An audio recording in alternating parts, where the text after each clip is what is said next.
Bye जरा पप्पांना phone लावून दे ना मला आत्ता. हा आणि ते स्पीकरवर काय टाकतात ते टाकून दे ना हो.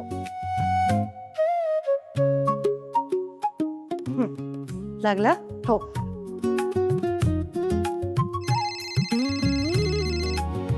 हॅलो. हॅलो ऐका ना आणि न रागवताय का हा म्हणजे मी काय विचारायला गेले नव्हते मला समोरून फोन आला आता काय झालं बोल पटपट.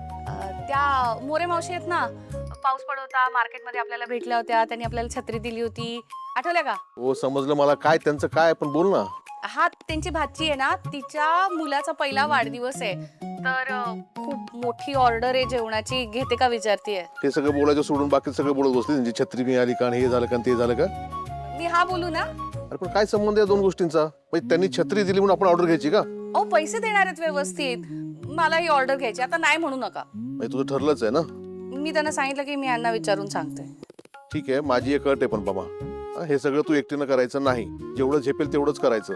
मी आता कामावून येतो लवकर आज आपण दोघांनी मिळून करायचं कळलं. आणि हा त्या बाईला काम सांगायचं नाही आत्ता सांगून ठेवतो कळलं.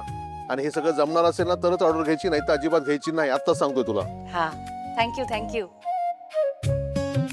ए भिडू वेलकम बोलणे का हा चल चल ठेव आता चल. हा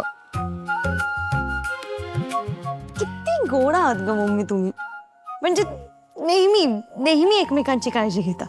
बाय संसार म्हणजे अजून वेगळं काय असतं ग दोघांनी एकमेकांसाठी जगायचं एकमेकांची विचारपूस करायची कधी रागवायचं तर कधी ऐकून घ्यायचं कधी कधी हक्क दाखवायचा तर कधी माघार घ्यायची कशासाठी हे सगळं एकमेकांवर असलेल्या प्रेमासाठी विश्वासासाठी. आता तुझ्या गौतमचंच बघ ना अगो किती वेगळ्या जगात जन्मला तो एवढ्या श्रीमंतीमध्ये लहानाचा मोठा झाला लाडाकोडात वाढला आणि तुझ्यासाठी किती बदललाय अगं ऑफिसमध्ये जायला लागलाय काम करायला लागलाय केवढा करतो तो तुझ्यासाठी. आणि जसं त्यांनी तुझ्यासाठी केलं तसं वेळ आली तर तुलाही त्याच्यासाठी करावं लागेल. हाच असतो ना संसार एकमेकांची काळजी घ्यायची एकमेकांचा विचार करायचा. झालं मोरे मावशींना फोन लावून दे ना. हो. हा hello hello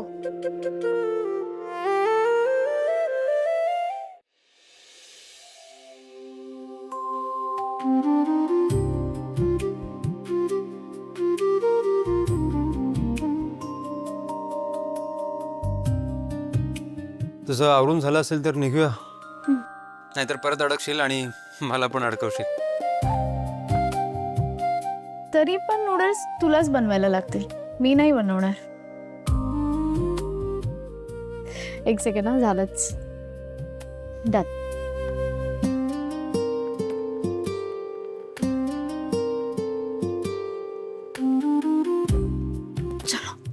by the way thanks.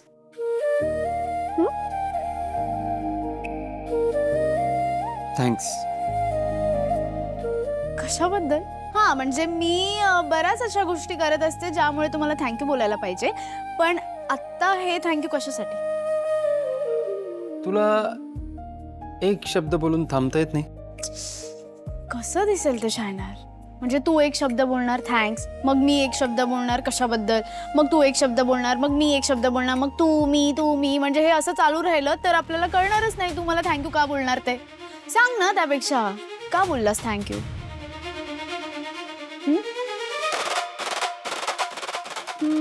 मी तुला काही हेल्प करू का म्हणजे एक काम कर तू ना माझ्या कानात सांग तू का थँक्यू बोललास ते मग मी मोठ्याने मलाच सांगते का थँक्यू बोललास. हा बोल बोल बोल बोल बोल बोल.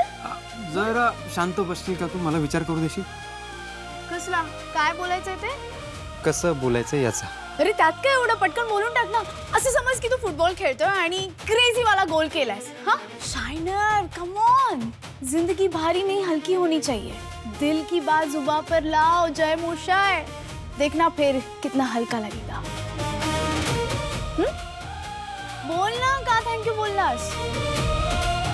काही नाही असंच. हैं? अरे यार शाइनर सांग ना का थँक्यू बोललास तू?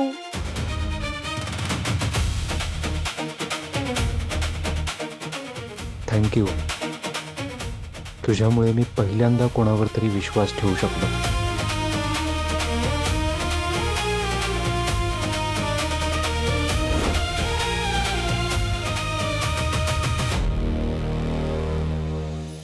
पामुडी पामुडी पामुडी पामुडी पामुडी पामुडी. आलं आलं आमचं वादळ आलं. काय करते? अगो काम करतेय, मस्त ऑर्डर मिळाली आपल्याला. अनु मयू कुठे आहेत? अनु अनु मयू. काय ग ताई, काय झालं? तू मम्मीला मदत का नाही करत आहेस? अगं ताई, मी होमवर्क करत होते आणि मी मम्मीला बोलली पण की अभ्यासाला की करते मदत, पण तिने लगेच कामाला सुरुवात केली. काय ग? तिच्या मम्मीला ना मुलकाची गाई आहे. आम्ही सगळे आहोत म्हटलं तरी सगळं तिलाच करायचं. मम्मी, तू सांगितलेलं सगळं सामान आणलंय. हा हा बघू बघू मला. ए थांब थांब थांब, तू उठू नको, मी काढून ठेवते. अरे काय चाललंय तुमच्या सगळ्यांचं? आम्ही करतो आम्ही करतो आम्ही करतो. मला करू दे ना माझं काम. आणि जर मला तुमची मदत हवी असेल तर मी तुम्हाला सांगेन. उगाच मला त्रास देऊ नका. बरं, चुकलं चुकलं. जा शरू, आवरून येतो. हो शरू, तू आवरून घे, मी चहा टाकते तुझ्यासाठी. थोडं आलं टाक आणि मला पण दे ग. ही पप्पा, माहितीये का आज ऑफिस मध्ये ना टीम बिल्डिंग सेशन होतं आमच्या. म्हणजे मला माहितीये असं असतं, पण मी पहिल्यांदा एक्सपिरियन्स केलं. खूप मज्जा आली. ते औंधकर सर आले होते, इतकं मस्त मस्त बोलत होते ना. आणि ताई, मज्जा माहितीये का, चक्क शायनरने पार्टिसिपेट केलं होतं. काय? वाव, जय दादा ना आपला हिरो आहे. चिडक्या हिरो आहे, नुसतं नागपुड्या फुगवून असतो असा. शरू, पण आज जरा खडूसपणा त्याने कमी केला. सगळ्यांशी बोलत होता, म्हणजे नीट बोलत होता. नाहीतर खरं तर ना पप्पा, ह्या टीम बिल्डिंग एक्सरसाइजची गरज त्यालाच जास्त आहे. तो बॉस आहे ना, बॉस कसा असला पाहिजे. नाही म्हणजे काम चांगलं करतो तो, पण एक एवढीशी स्माइल सुद्धा नाही माहितीये दिवसभरात. असं वाटतं सगळ्या जगाचा बिझनेसचा भार ना त्याच्या डोक्यावर आणून ठेवलाय. आपल्या मम्मी सारखा आहे तो, नुसते चेहऱ्यावरती 12 वाजलेले असतात. शरू, पण आपली मम्मी कशी क्यूट आहे, टेडी बिअर. आणि तो स्वतःला अतिशहाणा समजतो. शरू, मम्मी बोलले ना मी, तू क्यूट आहे. पण त्याला काहीही बोलायचं नाही. का? का म्हणजे काय? अगं तुझ्या मोठ्या बहिणीचा होणारा मोठा दीर आहे तो. आणि आता आपले नातेसंबंध आहेत ना, त्यांना असं काही बोलायचं नाही. कळत नाही का? सगळ्यांसमोर काय बोलू नको त्यांना. अगं हो ग मम्मी, तेवढं कळतं मला. मी सगळ्यांसमोर असं नाही बोलत. घरात सुद्धा बोलायचं नाही. बरं बाबा, नाही बोलणार. मी असं बोलते, एक नंबरचे ना खडूस आहे. जय सर ना स्वतःला अतिशहाणे समजतात. जय सर चिडले ना की क्यूट दिसतात, कॉमेडी दिसतात. जय सर हे, जय सर मीटिंगला या, जय सर जय सर जय सर. शरू, शरू, आता जर तू त्यांना काही बोललीस ना तर मी तुला शिक्षा करेन. मम्मी, तू त्याच्यामुळे तुझ्या मुलीला ओरडणार? हो. बघितलं, म्हणून बोलते अतिशहाणा आहे तो. जा फ्रेश हो. गप.